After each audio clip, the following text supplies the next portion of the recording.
यहाँ पर एकनाथ शिंदे और भारतीय जनता पार्टी के समर्थकों में भी कई बार रसाकसी की खबरें सामने आई, मारपीट की खबरें सामने आई। यहाँ देवेंद्र फडणवीस के सामने ठाकरे ब्रदर्स मिलकर चुनौती देने की कोशिश कर रहे थे, लेकिन ये वो एक चेहरा जिसने विधानसभा चुनावों में भी करिश्मा करके दिखाया था, तो साथ ही साथ ये जो नगर निकाय के चुनाव हैं इनमें भी करिश्मा करके दिखाया। एक बार फिर से ये बता दिया है कि जो ब्रांड फडणवीस है वो वक्त के साथ मजबूत हो रहा है, वो वक्त के साथ और भी बढ़ रहा है। साथ ही इन चुनावों के मैंडेट ने ये भी बता दिया है कि भले ही एड़ी चोटी का दम क्यों नहीं ठाकरे ब्रदर्स ने लगा लिया, वो उनका दम जो है वो पूरी तरीके से निकल गया। खासकर अगर वोटर्स की बात करेंगे, इक्वेशंस की बात करेंगे, तो हिंदुत्व के एजेंडे के सामने जो जाति फैक्टर हैं, जो कास्ट फैक्टर्स हैं, वो भी कहीं ना कहीं टूटे।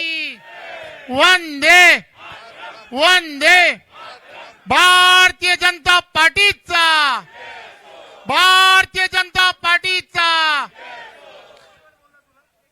आज तो ये तस्वीरें इस वक्त आपके सामने है। देवेंद्र फडणवीस का स्वागत किया जा रहा है। देवेंद्र फडणवीस के स्वागत के लिए तमाम जो कार्यकर्ता हैं वो इस वक्त मंच पर मौजूद हैं और देवेंद्र फडणवीस का स्वागत, उनकी विक्ट्री का स्वागत किया जा रहा है और जश्न मनाया जा रहा है और जश्न का मौका भी है।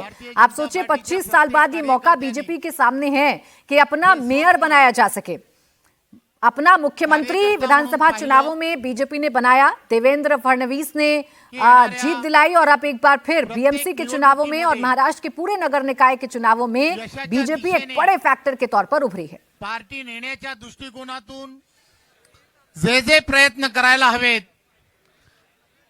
गेली वर्षानुवर्ष भारतीय जनता पार्टीचा छोटा छोटा कार्यकर्ता आणि पदाधिकारी हा बूथ लेवल तो बीएमसी में 126 सीटें लाकर अपना मेयर बनाने के लिए तैयार है बीजेपी। 72 सीटों पर सिमट गए ठाकरे ब्रदर्स। कांग्रेस की और भी बुरी हालत हो गई, 15 सीटों पर कांग्रेस सिमट गई। अजीत पवार जो अकेले चुनाव लड़कर अपना दम दिखाने की कोशिश कर रहे थे, पवार फैमिली की पावर दिखाने की कोशिश कर रहे थे और वो इलाके जहां अजीत पवार या पवार फैमिली काफी मजबूत मानी जाती है, चाहे पुणे की बात करें, चाहे पिंपरी चिंचवाड़ की बात करें, यहां तो चाचा भतीजे यानी कि शरद पवार और अजीत पवार एक साथ भी आ गए थे, लेकिन कोई भी फैक्टर काम नहीं किया। किसी भी फैक्टर ने जीत दर्ज नहीं कराई। एक ही फैक्टर है, वो हिंदुत्व का फैक्टर है, एक ही फैक्टर है, वो देवेंद्र फडणवीस के चेहरे का फैक्टर है। सचिन मेरे सहयोगी इस वक्त हमारे साथ जुड़ गए हैं। सचिन, अगर इस जीत को समझे, इस मैंडेट को समझें, तो क्या सबसे बड़ी बात समझ में आती है कि विधानसभा चुनावों के बाद महाराष्ट्र में बीजेपी ने अपनी सरकार बनाने के बाद जो कद है देवेंद्र फडणवीस का वो बढ़ रहा है, उनका जो ब्रांड है वो और भी ज्यादा मजबूत हो रहा है। मोदी जी,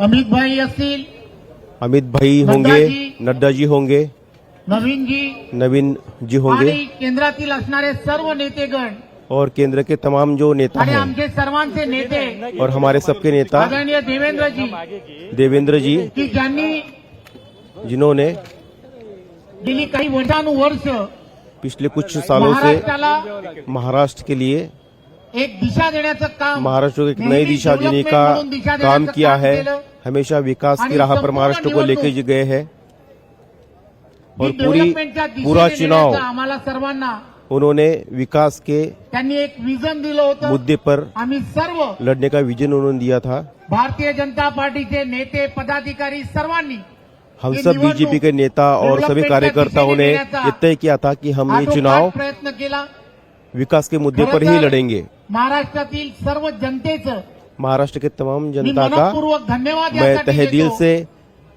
तहे दिल से शुक्रिया अदा करना चाहता हूँ कि या भावनिक आव्हानांवरती होत होत्या कि पिछले कई वर्षों से आणि सिर्फ भावनिक आह्वान यानी कि सिंपथी त्या दिशेने जुटाने के मुद्दे पर जो है चुनाव में मुद्दे आते थे और सहानुभूति, सिंपथी जो है वो ली जाती थी, डेव्हलपमेंटच्या दिशेने लेकिन गेली डेवलपमेंट की दिशा में देवेंद्र फडणवीस ने ये चुनाव लड़ा, ट्रिलियन इकॉनॉमी डेवलपमेंट के मुद्दे पर लड़ा बजाय सिंपथी के। ते नेण्यासाठी तुम्ही जो आशीर्वाद दिला और महाराष्ट्र की इकोनॉमी को भारतीय जनता 1 पार्टी के ट्रिलियन अध्यक्ष तक लेने के लिए आपने जो आणि आशीर्वाद सर्व दिया, भारतीय जनता पार्टी मैं के बीजेपी का कार्यकर्ते अध्यक्ष के म्हणून नाते और बीजेपी का पूर्ण कार्यकर्ते के नाते महाराष्ट्रातील जनतेचं पूरे महाराष्ट्र की जनता का मैं धन्यवाद देतो, आभार मनपूर्वक मानतो जो है दिल से आणि उनको पुन्हा सबको एकदा धन्यवाद देता हूं आपल्या सर्वांचे खूप खूप धन्यवाद. और सबको धन्यवाद कहता हूं.